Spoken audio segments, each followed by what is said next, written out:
ఒక అందమైన అమ్మాయి తన బాయ్ ఫ్రెండ్ తనని నిజంగా లవ్ చేస్తున్నాడో లేదో ఒక చిన్న టెస్ట్ చేద్దాం అనుకుంది. కానీ ఆ స్మాల్ టెస్టే తన లైఫ్ లోనే బిగ్గెస్ట్ ట్రాప్ లా మారుతుందని తను ఊహించలేకపోయింది. ఈ ఇంట్లో గోడల వెనక నుండి వింత సౌండ్స్ వస్తుంటాయి. బాత్రూమ్ లో స్ట్రేంజ్ సిగ్నల్స్ కనిపిస్తాయి. అండ్ షాకింగ్ పార్ట్ ఏంటంటే ఆ అమ్మాయి ఎప్పటికీ ఆ ఇంట్లోనే బందీగా ఉంది. అసలు ఈ వింత ఘోరమైన కథ ఏంటో తెలియాలా? వెల్కమ్ టు మూవీ మిత్ర.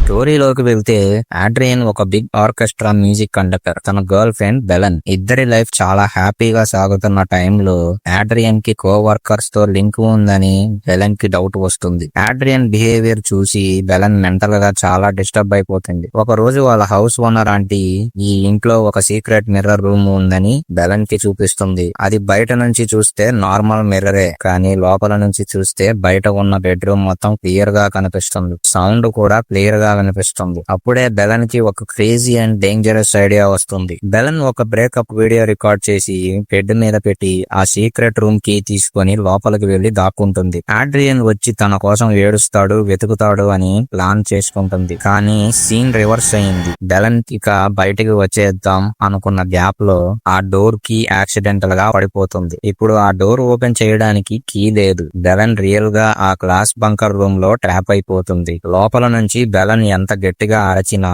డోర్ ని ఎంత బాదుకున్నా సౌండ్ ప్రూఫ్ వల్ల బయట ఎవరికి వినిపించదు. కట్ చేస్తే కొన్ని రోజుల తర్వాత ఆడ్రియన్ ఫెబియానా అనే ఇంకొక అమ్మాయితో రిలేషన్ స్టార్ట్ చేసి అదే ఇంటికి తీసుకొస్తాడు. వాళ్ళు ఇద్దరు రొమాంటిక్ గా ఉండడం లోపల నుంచి చూస్తూ బెలన్ నరకం అనుభవిస్తోంది. లోపల నుంచి గట్టిగా అరుస్తోంది, అద్దం పైన బాదుకుంటుంది. కానీ ఏం లాభం, బయటికి అసలు ఏ సౌండ్ రాదు. కొన్ని రోజులకి ఆ కొత్త అమ్మాయి ఫెబియానాకి బాత్రూమ్ మిర్రర్ దగ్గర సింక్ లో వింత గుర్తులు, గోడల వెనక నుండి ఏవో శబ్దాలు, ఏవేవో అరుపులు వినిపిస్తాయి. ఫెబియానా కొంచెం రీసెర్చ్ చేసి మిర్రర్ దగ్గర hidden locker room system notice చేస్తుంది. క్లూస్ అన్ని చూశాక మిర్రర్ వెనక బెలన్ బ్రతికే ఉంది అని ఫెబియానాకి మ్యాటర్ క్లియర్ గా అర్థమైపోతుంది. ఇక్కడే కథ మొత్తం మారిపోతుంది. ఫెబియానా డోర్ ఓపెన్ చేసి బెలన్ ని బయటికి తీసిందా, లేక ఆడ్రియన్ తనకి దూరం అవుతాడని కుళ్ళుతో బెలన్ ని లోపలే చచ్చేలా వదిలేసిందా? ఈ ultimate human psychology revenge climax మాత్రం